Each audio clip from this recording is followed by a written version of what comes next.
say, I'm going to go first, okay, guys? I like this middle spot. This is good. I think the partnerships between us and other churches, and not just the partnerships, but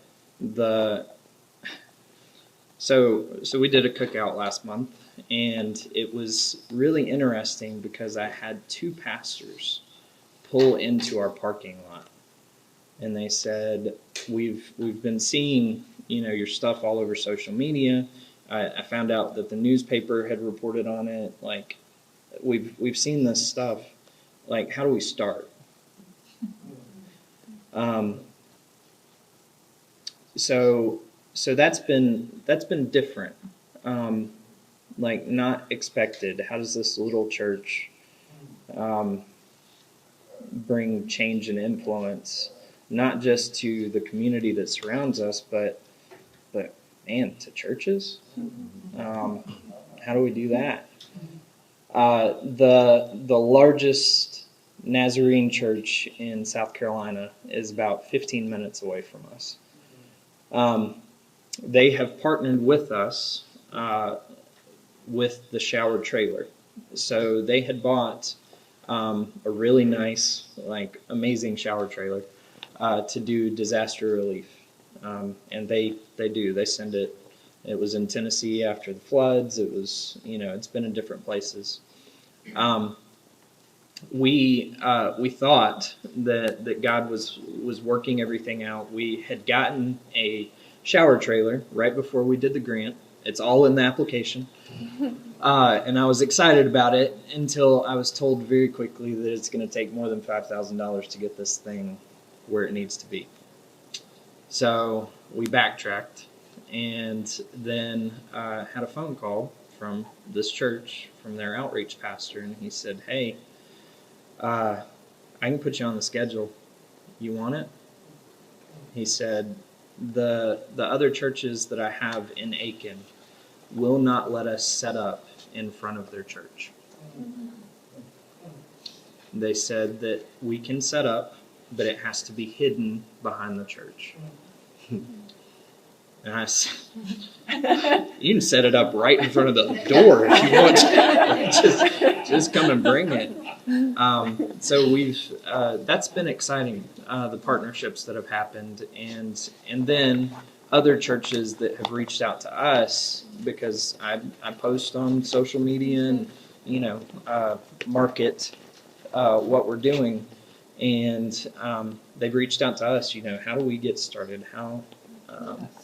So that's been exciting. You reminded me of something I heard. This is an aside.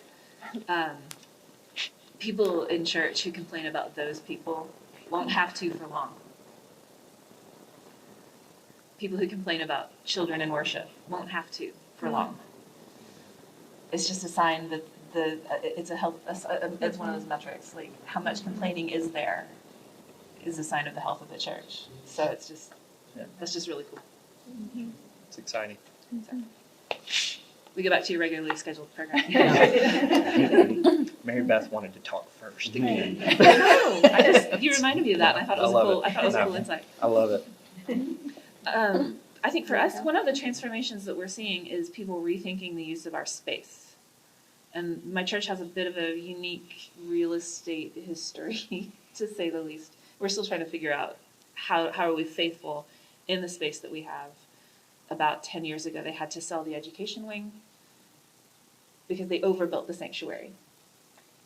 And then things happened, and basically the life cycle of the church accelerated in the location I'm at now. And we are in the revitalization stage, but there are 40 or 50 people in a sanctuary that holds 400.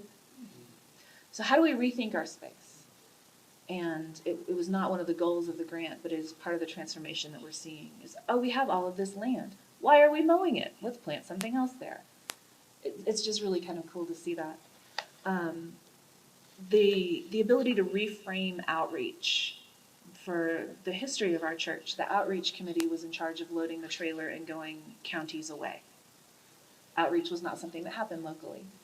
So, again, what if we did this? the terms of the grant. It's just been very helpful to have that written. No, we got the grant that we were awarded was for the 20-mile radius where we are. We have people who commute from a ways away to come to worship with us. So to begin, it's still an ongoing process, but to begin to redefine what outreach means. And it's not something you go somewhere and do elsewhere. It's a part of who we are right here.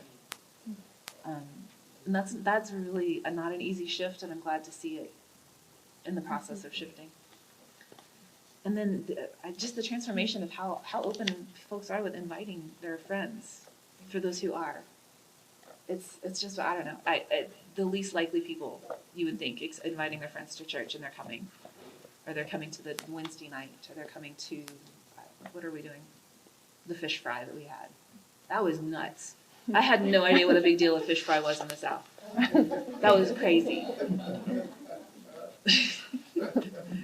We will do that again. But that was one of our most introverted, quiet people ended up heading that up. We found a place for them to serve where they could serve well and enthusiastically. It was like they're a totally different person. It's just really cool to see that kind of stuff. For us, the transformation is really like the churches and the community all come together, working together. No one is trying to do their own thing separate from everyone else, and just figuring out what you do best. Can we work this together? And we've seen children from the age of 15, from 8-year-old to 15, inviting their friends at school. Can you come to our church? We are doing this, we have this going. And it's just been exciting because they are not realizing that they are becoming more of disciples than the people who've been at the church. Well, yeah, and we are just seeing that grow. About 2 months ago, after the grad, my administrative assistant called me. She's like, Trey Fly, I was want to talk to you. I said, Trey Fly. I said, he from Durham. He played for the New Orleans Pell. I said, you want to talk to me? He's like, yeah. So I go there. He said, I heard what you doing with the kids. And I'm having a basketball camp, and we want to try to tie this in with you all.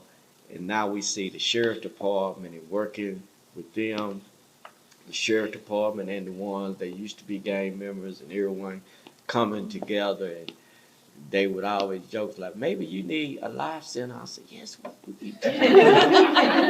We do need a life.